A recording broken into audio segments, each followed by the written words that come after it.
बिस्मिल्लाहिर्रहमानिर्रहीम। अस्सलाम वालेकुम। कैसे हैं आप सब? जहाँ रहें खुश रहें, आबाद रहें। आज मैं आपके साथ मटन चटखारा बोटी की रेसिपी शेयर करूंगी, जो कि आप चिकन और बीफ से भी बना सकते हैं। बकरा ईद के लिहाज से ये बहुत ही स्पेशल रेसिपी है, बहुत ज़बरदस्त बनती है और बहुत ही मज़ेदार बनती है। यहाँ पर मैंने हाफ़ केजी मटन लिया है, इस तरह से छोटे छोटे पीसेस में कट करवा लिया था। इसमें एक बड़ी इलायची, एक छोटी इलायची और एक दालचीनी की स्टिक ऐड करूँगी और एक छोटी प्याज जिसको मैंने रफली चॉप किया हुआ है वो ऐड कर देंगे। 1 tablespoon ginger garlic paste, half teaspoon red chilli powder, half teaspoon salt add करेंगे और इसको अच्छे से मिक्स कर लेंगे। 1/4 टीस्पून गरम मसाला पाउडर ऐड करेंगे। सिर्फ यही स्पाइसेस अभी डाल के इसको मिक्स करेंगे और इसको हम कुक करेंगे। मटन और बीफ गलने में टाइम लेता है, इसलिए हम इसको कुकर में कुक करेंगे। कुकर में ऐड कर देंगे, साथ ही में इसमें 2 गिलास पानी ऐड कर दूंगी। आप देख लीजिएगा, जितना आप गोश्त यूज़ कर रहे हो उस हिसाब से आप पानी ऐड कीजिएगा। इसको मैं 15 से 20 मिनट के लिए वेट लगाऊंगी और इतना कुक करेंगे कि गोश्त हमारा गल जाए। ये देखिए, पानी ड्राई हो चुका है और अब मैं आपको दिखाती हूँ कि गोश्त कितना गला हुआ होना चाहिए। इतना गला हुआ हो कि हम उसको अगर तोड़ें तो वो बिल्कुल मैश ना हो, आराम से बस बोटी टूट जाए। ये देखिए, इस कंडीशन में होना चाहिए। अगर आप बीफ यूज़ कर रहे हो तो उसको थोड़ा पानी ज़्यादा डाल के ज़्यादा टाइम कुक कीजिएगा।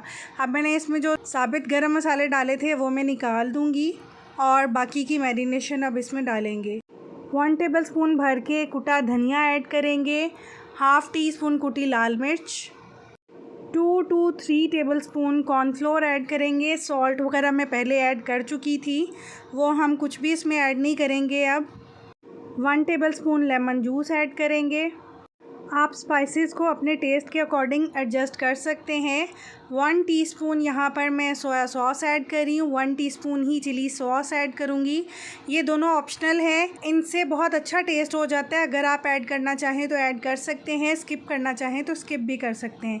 इनको सबको अच्छे से मिक्स कर लेंगे। Pinch of food colour add कर रही हूँ, हाफ़ टी स्पून हल्दी और 1 टीस्पून चाट मसाला ऐड करके अच्छे से मिक्स कर लेंगे, ताकि कॉर्नफ्लोर सारे मटन को अच्छे से कोट कर ले और जब हम इनको फ्राई करें तो बोटी ड्राई ना हो। ऑयल को मैंने पहले गरम कर लिया है मीडियम फ्लेम पर।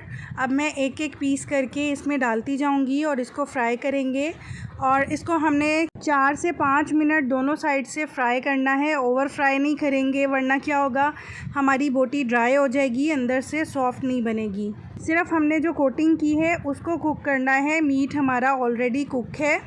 आप भी इस रेसिपी को ट्राई कीजिएगा और मुझे अपना फ़ीडबैक ज़रूर दीजिएगा कि आपको ये रेसिपी कैसी लगी। और अगर आप न्यू हैं मेरे चैनल पे तो आपसे रिक्वेस्ट है, प्लीज़ मेरे चैनल को सब्सक्राइब कीजिए। नोटिफिकेशन के लिए बेल आइकन ज़रूर प्रेस कर लीजिएगा, ताकि हर आने वाली रेसिपी का नोटिफिकेशन आपको मिल सके। 2 से 3 मिनट हो चुके हैं, एक साइड से फ्राई हो चुकी है और मैं इसकी साइड चेंज करूँगी। 2 से 3 मिनट ही मैं दूसरी साइड से फ्राई करूँगी।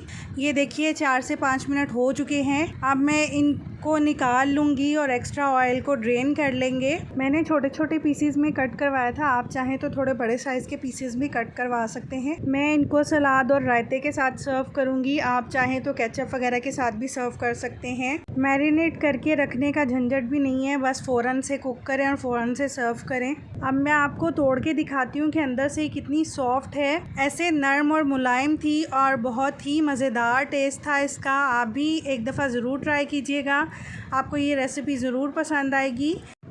मैंने कोई भी स्पेशल स्पाइसेस इसमें नहीं ऐड किए, घर में मौजूद सारे स्पाइसेस के साथ ही ये बना है, लेकिन टेस्ट बहुत ही ज़बरदस्त था इसका। आप भी ज़रूर ट्राई कीजिएगा।